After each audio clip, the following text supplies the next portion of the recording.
어떻게 보면 이제 교양 프로그램에 뭐 다이어트 했습니다 이런 게 나오고 네. 그런 경우 같은 경우는 그게 사기가 될 수도 있는 거 아닌가요? 속이는 게 맞으면은 법적으로는 어떻게 되냐? 사기죄로 형사처벌이 되느냐?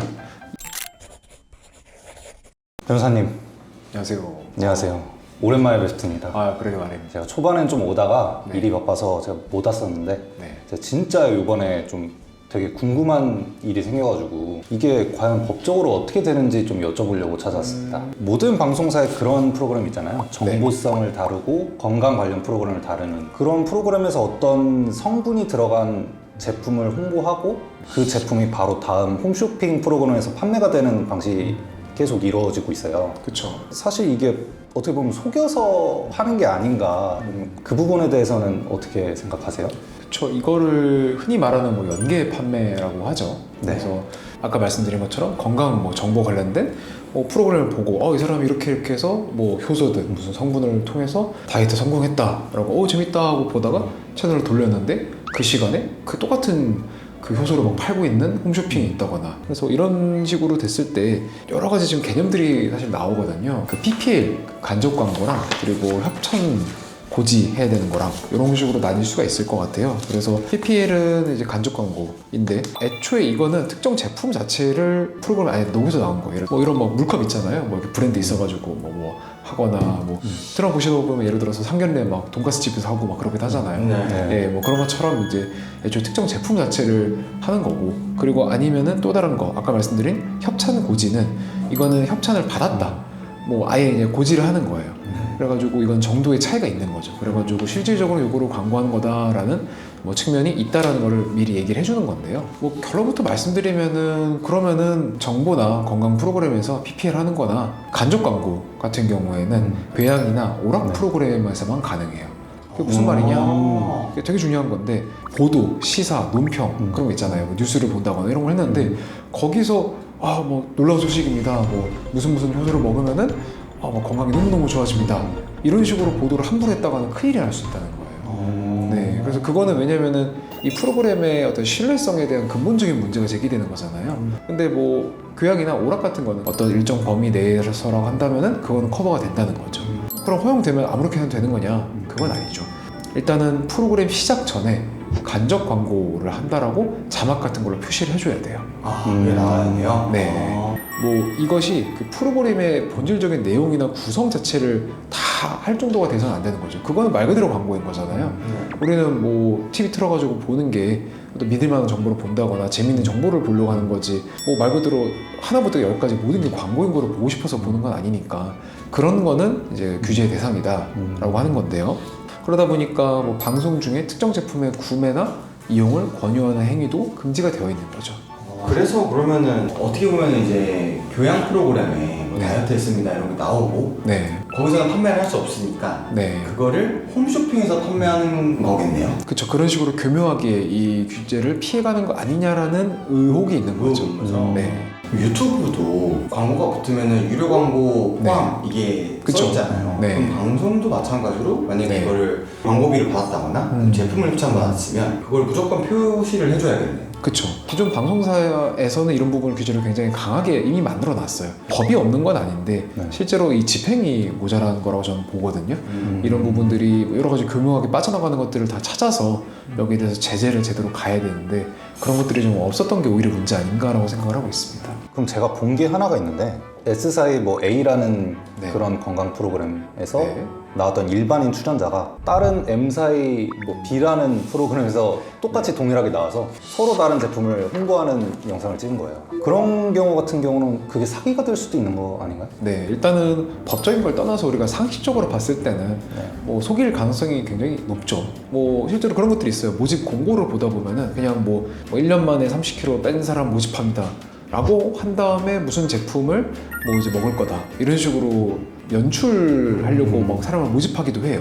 그래서 그런 걸 보면은 그냥 이 제품과 아무 상관이 없는 그런 속이는 게 맞을 수 있겠다 생각이 드는데, 자 그러면 속이는 거는 맞다고 가정을 해볼까요? 알고 보니 아닐 수도 있죠. 그럴 수도 있는데 속이는 게 맞으면은 법적으로는 어떻게 되냐, 이거 이제 다른 관점인 건데, 일단은 뭐 우리가 사기라고 말할 때 흔히 생각하는 거는 감옥을 가거나 뭐 벌금 내거나 사기죄로 형사처벌이 되느냐, 이거는 좀 쉽지 않아요. 근데 뭐 이렇게 볼 수는 있어요. 그러면은 형사상 사기로 처벌받는 것과 별개로 민사적으로는 문제의 소지가 있을 수 있죠. 사실 이런 행위가 한 10년 이상 지속되고 있는 걸로 알고 있어요. 근데 그러면 그동안에 규제나 그런 제재가 없었던 건가요? 아예 없지는 않았어요. 한번 이게 좀 여러 가지 층위가 있는데요. 가장 중요한 거, 방송사는 좀 더 권위가 있잖아요. 우리가 똑같은 어떤 정보나 그런 걸 봤어도 구독자 뭐 10,000명짜리 유튜브를 보는 것과 공중파 아니면 지상파든 아니면 뭐 케이블이든 방송 TV로 보는 것과는 뭐 물론 세대마다 다르겠습니다만은 특히 기성세대 연령이 있으신 분들 입장에서는 방송사가 당연히 훨씬 더 신뢰를 가지는 거잖아요. 그러다 보니까 뭐 광고 주든 뭐 협찬을 컨트롤하는 그런 대행사든 그런 쪽들보다 방송사가 훨씬 더 조심해야 되는 거고 더 많은 책임을 져야 되는 거는 당연한 거잖아요. 그래서 그런 식으로 방송 관련 법령에서도 규제가 있어요. 그래서 뭐 아까 말씀드린 뭐 관적 광고 그리고 뭐 협찬 고지 이런 것들도 다 거기에 나와 있고요.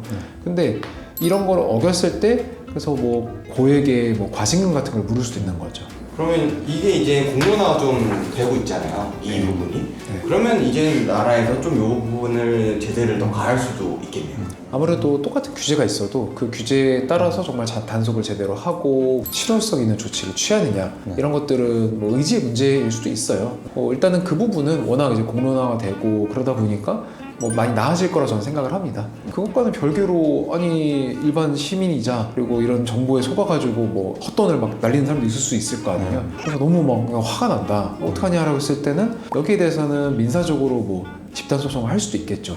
물론 다만 이게 정말 승소 가능성이 매우 높고 막 정말 큰 돈을 피해 회복을 많이 할 수 있느냐 그러면은 그 부분은 조금 세모긴 해요. 예, 왜냐면은 뭐 적극적인 기망행위라든가 그로 인해서 손해배상, 그러니까 손해가 초래된 인과관계라든가 이런 것들에 대한 입증을 해야 되는 부분이 있으니까 결론적으로는 뭐 쉬운 소송은 아니라는 거예요. 궁금한 게 이제 만약에 집단 소송을 할 수도 있잖아요. 그러면은 그 집단 소송을 하려고 하는 분들이 변호사님한테 만약에 수임을 했어요. 네. 그럼 변호사님은 어떤 식으로 이제 이 소송을 준비를 하실 계획이 있으세요? 일단은 이 소송 관련해서는 제가 뭐 형사적으로 처벌은 어렵다고는 했지만 그래도 형사 고소도 같이 들어가긴 해야 될 것 같아요. 민사적으로 우리가 정보를 수집하는 데는 한계가 있다 보니까 형사적으로도 했을 때 수사기관에서만 또 받아낼 수 있는 것들도 있는 거거든요. 그런 부분도 같이 연계해서 하는 전략이 좀 필요할 것 같고 또 하나 중요한 거는 음모 관계를 밝히기가 진짜 어려워요. 사망여우님처럼 이제 제보하는 분들도 이미 뭐 여러 가지 노력을 하셨잖아요. 뭐 메일도 보내고 뭐 이렇게 어떻게 된 건지 경위를 확인하려고 했는데 계속 발뺌을 하면은 이거를 밖에서 알기가 어렵잖아요. 뭐 그 문서를 뜯어보는 게 아닌 이상. 그래서 그런 측면에서도 뭐 어떤 수사기관의 도움이 필요할 수도 있는 거고, 아니면 뭐 민사 과정 중에서도 뭐 문서 제출 명령이나 뭐 사실조회 같은 신청 같은 걸 해서 뭔가 문서를 바뀔 수 있으면은 그런 구체적인 공모 관계를 밝힐 수 있도록 법원이든 그 수사기관이든 그쪽에서 이런 것들을 적극적으로 캐낼 수 있도록 하는 뭐 전략을 구사하지 않을까 싶습니다. 근데 제가 알기로 그 PPL이란 게 굉장히 일부 부분에만 그게 내용이 들어가 있어야 되는데 사실 이런 프로그램은 한 에피소드나 한 회차가 자체가 광고였던 거잖아요. 그렇죠. 이게 그거는 뭐 방통위 기준이나 법적인 그런 거에는 문제가 없었던 건가요? 문제 소지가 좀 있죠. 그러니까 이게 물론 뭐 그 기준 자체가 그러니까 좀 주관적인 측면은 당연히 있기 때문에 뭐 이게 뭐 다 문제가 되는 거냐 아니면 모든 게 문제 안 되냐 그런 건 아닌데 여기에 대해서 좀 더 면밀한 모니터링이 있었어야 되지 않나라는 아쉬움은 있는 것 같아요. 그럼 만약에 이제 뭐 방송사가 이걸로 처벌을 받게 된다면 어느 정도의 처벌을 예상할 수 있을까요? 네, 일단 뭐 방송사 같은 경우에는 아까 말씀드린 과징금, 그러니까 이건 돈이에요. 뭐 야, 니네 잘못했으니까 뭐 벌금처럼 돈 내놔라고 하는 거고요. 근데 이제 그거 말고도 또 시정 조치라고 해서 뭐 이런 거 이제 내려라, 그리고 앞으로 이런 거 하지 마라 라든가 아니면은 뭐 정정부도 비슷하게 이런 거에 대해서 뭐 시청자들에게 사과드립니다 이런 거를 하게 하도록 할 수도 있는 거죠.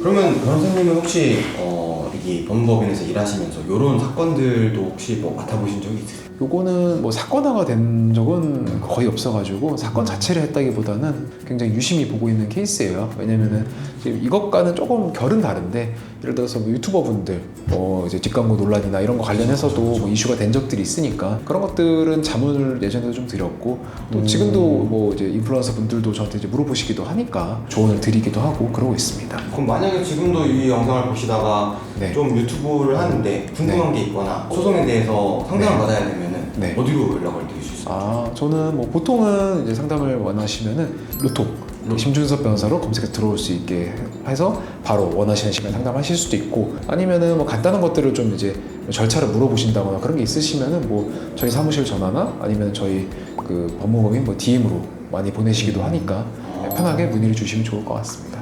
오늘도 너무 또 궁금했던 거를 정확하게 알려주셔가지고 네. 제가 아주 유익하게 배우고 갑니다. 다음 주는 더 센 걸로 또 한번 갖고 와보겠습니다. 네, 알겠습니다. 감사합니다. 예, 감사합니다.